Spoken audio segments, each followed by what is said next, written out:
जन्नत के पत्ते। मेजर अहमद। हाँ, मेजर अहमद भी तो है। वो उसे कॉल कर सकता था, क्योंकि मेजर अहमद अमूमन हर बात जानता होता था। शायद तब वो उसकी आवाज़ सुन सके, और ये कोशिश कामयाब रही। कितने दिनों बाद उसने हया की आवाज़ सुनी थी। वो हस्बे मामूल मेजर अहमद से बेजार थी, मगर यह तय था कि वो उस पर एतबार करती थी। तभी वो उससे पूछ रही थी कि ब्लैकमेलर्स को कैसे काबू किया जाता है। उसे कौन ब्लैकमेल कर रहा था? उसका ध्यान हाशिम की तरफ गया। खैर, अगर वो अब्दुर्रहमान पाशा था, वो हाशिम को कई साल तक जेल से बाहर आने नहीं देगा। फिर उसने अंधेरे में तेज चलाकर उसे बताया कि वो पजल बॉक्स खोल चुकी है। तब वो हंस दिया। उसका लॉकर अभी तक खाली था। जब उसने वीडियो रखी ही नहीं तो कैसा इंकशाफ। वो तिलमिलाकर फ़ोन रखना चाहती थी, मगर वो उसका मज़ीद सुनना चाहता था, यहाँ तक कि वो सो गई, मगर वो उसकी खामोशी सुनता रहा। इस वक्त वो अपने रेस्टोरेंट के काउंटर पर बैठा रिसेप्शनिस्ट के फ्राइज सरंजाम दे रहा था। वो अपने काम निपटा रहा था, और दूसरी जानिब से हया के सांस लेने की हल्की हल्की आवाज़ें सुनाई देती रहीं। अभी आधा घंटा गुजरा था कि उसे लगा कि उसके नथने गीले हो रहे थे। तकलीफ़ की हल्की सी लहर उठी। सर का वही दर्द हर चीज़ पे छाने लगा। उसने हाथ से नाक को छू कर देखा। खून। पहली दफ़ा सर दर्द से उसकी नक्सीर फूटी थी। बाथरूम में जाकर बेसन के सामने नाक और सर को धोते हुए भी उसने फ़ोन स्पीकर ऑन रखा। वो सो रही थी, और वो बेसन पे निढाल सा झुका गहरे गहरे सांस ले रहा था। 3 घंटे और 20 मिनट के बाद कॉल खुद ब खुद कट गई। चूँकि वो इंटरनेट से कनेक्टेड करके कॉल कर रहा था, इसलिए वो घंटे बाद कट जाने की बजाय काफ़ी देर से कटी।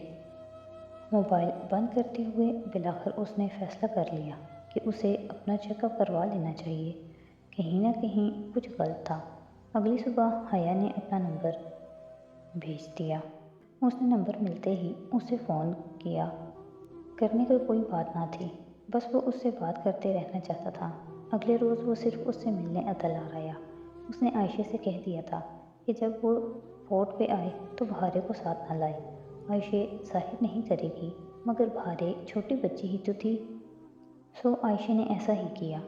खुली फिजा में कुर्सियों पे बैठे नाश्ता करते उसने चंद एक बार कुरेदने की कोशिश की, मगर हया ने नहीं बताया कि आयशे भारे से उसकी दोस्ती कैसे हुई, और ना ही ये कि उसके ज़ख्म कैसे हैं। वो अभी उस पर एतबार नहीं करती थी। अलबत्ता वो दोबारा से उसके फ़ोन के बारे में पूछने लगी थी। गो के उसने 1-2 बार हिंट दिया था कि वो स्पेशल गिफ्ट था, और स्पेशल से मुराद स्पेशल सर्विसेज ही थी, मगर वो अभी तक बूझ नहीं पाई थी। खुद से यूं ही वो नहीं बताएगा। वो पहले खुद बूझेगी, तभी वो उसे ढूंढ पाएगी। अलबत्ता तब वो ज़रा सा संभला जब हया ने कहा कि उसका चेहरा अपने बॉस के जिक्र पे चमकने लगता है। ये उसके इख्तियार में नहीं था। अपना मुल्क, अपनी जॉब, सब बहुत याद आता था, मगर क्या उसकी सेहत उसे मज़ीद नौकरी करने की इजाज़त देगी? यहीं वो उलझ जाता था।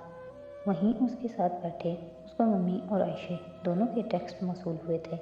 सिर्फ मम्मी के मैसेज को उसने हया बताया, और आयशे का पैगाम पढ़कर वो सिर्फ मुस्कुरा दिया। तुमने ठीक कहा था। इतने सारे लोगों से एक वक्त में इतने सारे झूठ बोलते तुम्हें बिल्कुल अफसोस नहीं होता। अब तो मुझे यकीन हो चला है कि तुम कभी इंडिया गए ही नहीं थे, तुम इस्तांबुल में ही थे। ये लड़की भी ना। उसने मुस्कुराकर सर झटकते शुक्रिया लिखकर जवाबी पैगाम भेज दिया। उस रोज़ साहिल समंदर पे चलते हुए गैर इरादी तौर पे उसके लबों से रोहेल का जिक्र निकल आया था। रोहेल से 3-3.5 साल पहले इस वक्त मिला था जब वो एक छोटे से काम के सिलसिले में वहाँ एक तालीमी इदारे में गया था। तब एक तालिब इल्म ने अंधाधुंध फायरिंग शुरू कर दी थी, और एक गोली उसको भी लग गई थी। चूँकि वो इल्लीगल काम के सिलसिले में वहाँ था, सो वो जल्द अज जल्द मौके से फ़रार हो गया। ख़राब होते ज़ख्म के बायस उसको किसी काबिल एतमाद शख्स के यहाँ पनाह लेनी थी, और चूँकि अमेरिका आने से पहले वो वहाँ मौजूद हर रिश्तेदार का पता खोज कर लाया था, इसलिए वो रोहेल के पास चला गया था। ये बात उसने राहेल को सीगाए राज में रखने को कही थी। اور جواب میں وہ یہ بات راز رکھے گا کہ وہ لڑکی روہیل کے ساتھ رہ رہی تھی۔ اسی ڈیل کے بارے میں وہ حیا کو نہیں بتا سکتا تھا، سو بات ٹال گیا۔ اب وہ پوچھتی رہی اپنے بھائی سے، اسے کیا؟ ساحل پہ حیا نے سیب چننے کی بات کی۔ اس بات نے اسے اطمینان دلایا کہ اب وہ کام کر سکتا ہے جو وہ کرنا چاہتا تھا۔ وہ عائشہ بہارے کے ساتھ سیب چننے کی عادی ہو چکی تھی۔ عائشہ کے اکثر سیب موتی سے بھرے نکلتے تھے، جبکہ بہارے کے اکثر خالی۔ جب جہان نے عائشہ کی سالگرہ پہ پچھلے برس ایک قیمتی انگوٹھی تحفہ دی تو 2 ماہ بعد جب عبدالرحمن پاشا کے پاسپورٹ کے مطابق اس کی سالگرہ آئی تو عائشہ نے اسے اپنی ایک سیب سے اکٹھے نکلے 3 موتی دیے تھے۔ وہ موتی ایک ایک ننھی سی قدرتی خراش لیے ہوئے تھے، یعنی کہ ان کو پہچاننا آسان تھا۔ اس نے عائشہ کو گو کہ اس لڑائی کے بعد بتا دیا تھا کہ وہ جلد یا بدیر ان کو چھوڑ دے گا، مگر اب جب تک وہ یہاں ہیں اس کو خود ان 2 معصوم لڑکیوں سے دور رکھنا چاہیے۔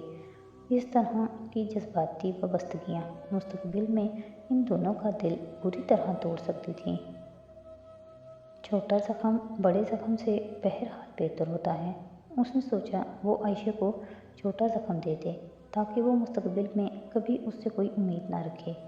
وہ 3 موتی آج اپنے ساتھ لایا تھا، البتہ اس نے کسی اور طرح سے ان کو حیا کو دینے کا سوچا تھا، مگر جب وہ سیب کھولنے کے لیے چھرا لینے دور بیٹھے ان ٹورسٹس کے پاس گئی تو جہان نے رخ موڑ کر اپنی جراب کے ساتھ بندھا چاقو نکالا، اپنے سیب کو آدھا کاٹا اور 3 موتی اندر کچھ اس طرح سے ڈالے کہ جب وہ حیا کے سامنے سیب کاٹے گا تو وہ یہی سمجھے گی کہ موتی اندر قدرتی طور پہ موجود تھے۔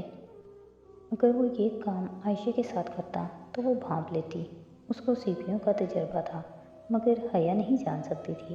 اس کو یہ معلوم نہیں تھا کہ وہ موقع کا انتظار کرنے والوں میں سے نہیں تھا، وہ خود موقع پیدا کرنے میں یقین رکھتا تھا۔ حیا اس کی نکلتی 3 موتی دیکھ کر بہت حیران ہوئی تھی اور متاثر بھی۔ وہ خاموش مسکراہٹ کے ساتھ اپنے لیے خاموش ستائش وصولتا رہا۔ کوئی اس سے متاثر ہو رہا تھا تو اس کا کیا جاتا تھا بھلا؟ یہ چند روز بعد کی بات ہے۔ ایک روز بہت ضروری کام آن پڑا۔ اسے اچانک سے کچھ اہم پیپرز کی ضرورت پڑ گئی جو دلار میں اس کے کمرے میں رکھے تھے۔ اس نے عائشہ کو صبح میں فون کر کے پوچھا، مگر وہ مدد کرنے سے قاصر تھی۔ تمہارا بریف کیس تمہاری الماری میں ہوگا اور وہ لاک ہوتی ہے، چابی بھجوا دو تو میں نکال سکتی ہوں۔ اس کا انداز سپاٹ تھا۔ تم رہنے دو، میں خود کچھ کر لوں گا۔ عائشہ کے لہجے کی کبکی وہ سمجھتا تھا۔ وہ یقیناً حیا کے پاس ان 3 موتیوں کو دیکھ کر بہت ہرٹ ہوئی ہوگی، مگر ان دونوں کے لیے یہی بہتر تھا۔ جو بھی تھا وہ سمجھدار لڑکی تھی۔ اس نے خاموشی اختیار کر لی تھی۔ وہ اس کا اشارہ سمجھ گئی تھی۔ ویسے بھی دلوں کا سکون محبت پا لینے میں نہیں، اللہ کے ذکر میں ہوتا ہے۔ وہ جانتا تھا کہ عائشہ کو دل کا سکون ہمیشہ نصیب رہے گا۔ اسی شام عائشہ اور بہارے کو ایک جاننے والے کے گھر فوتگی پہ جانا پڑ گیا۔ سو شام میں جب وہ دلار آیا تو وہ دونوں گھر پہ نہیں تھیں۔ جہان گھر کے عقبی دروازے کو کھول کر ایک الگ تھلگ بنے زینے سے اوپر اپنے کمرے میں آ گیا۔ کمرے کی ایک چابی عائشہ کے پاس اور دوسری اس کے پاس ہوتی تھی۔ اندر آ کر اس نے دروازہ لاک کر دیا، پھر وہ اپنے کام میں لگ گیا۔ الماری سے اپنا بریف کیس نکال کر بیڈ پہ رکھا اور اسے کھول کر مطلوبہ فائلز دیکھنے لگا۔ وہ جانتا تھا حیا نیچے ہی تھی، مگر وہ بھلا اوپر کیوں آئے گی؟ اتنا بڑا گھر اس کے لیے کافی تھا، اسے پتہ ہی نہیں لگے گا کہ وہ اس وقت اوپر ہی موجود ہے۔ یہی سوچ کر اس نے نوٹ پیڈ اٹھایا اور فائل میں سے کچھ نام دیکھ کر اس پر لکھنے لگا۔ پہلے ہی لفظ پر پین کی روشنائی ختم ہو گئی۔ کیا مصیبت ہے! اس نے پین کو ذرا زور سے جھٹکا تو بریف کیس اور فائلز پر سیاہی کے موٹے موٹے قطرے گر گئے۔ اس نے تاسو سے سر جھٹکتے ہوئے لکھنا شروع کیا۔ وہ ان لوگوں میں سے تھا جو قلم سے لکھ کر لائے عمل ترتیب دینے پر یقین رکھتے تھے۔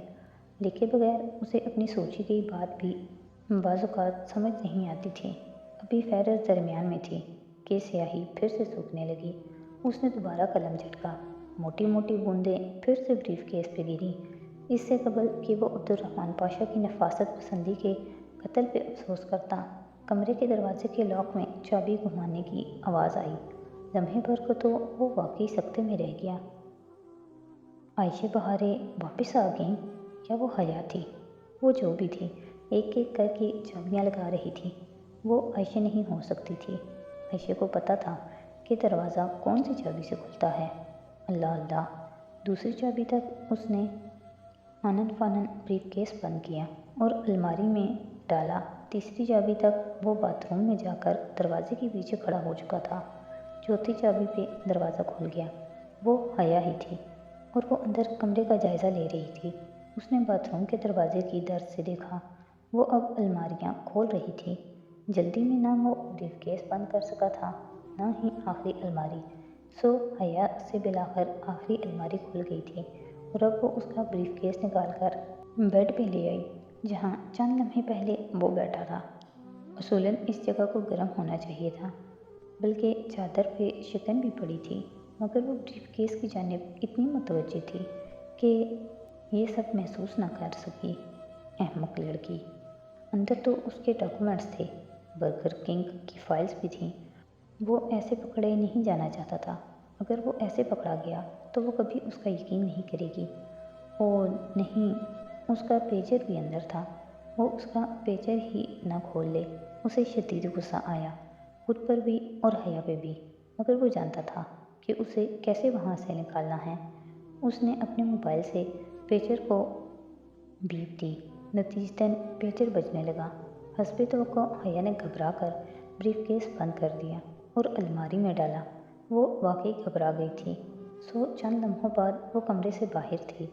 दरवाज़ा दोबारा अंदर से लॉक करते हुए उसने दूसरे नंबर से उसे घर पे फ़ोन किया। 5वें घंटे पर हया ने भाग कर फ़ोन उठाया। अगर आइंदा आपने मेरे कमरे की तलाशी ली तो अपने पैरों पे घर वापस नहीं जाएंगी। बहुत गुस्से से उसको खरी खरी सुनाते हुए वो यही सोच रहा था कि अब इस लड़की को इस घर से चले जाना चाहिए। हया वहाँ रहकर सेहतयाब हो, वो ये चाहता था, मगर वो उसकी जासूसी करे, वो ये हरगिज़ नहीं चाहता था। फिर रात में उसने आयशे से यही बात कही कि अब हया को वहाँ से चले जाना चाहिए। अभी उसकी स्प्रिंग ब्रेक भी ख़त्म नहीं हुई। 2-4 दिन तो वो ऊपर भी ठहर सकती थी, इससे ज़्यादा वो नहीं रुकेगी। और मैं अपनी मेहमान को खुद से जाने के लिए नहीं कहूँगी।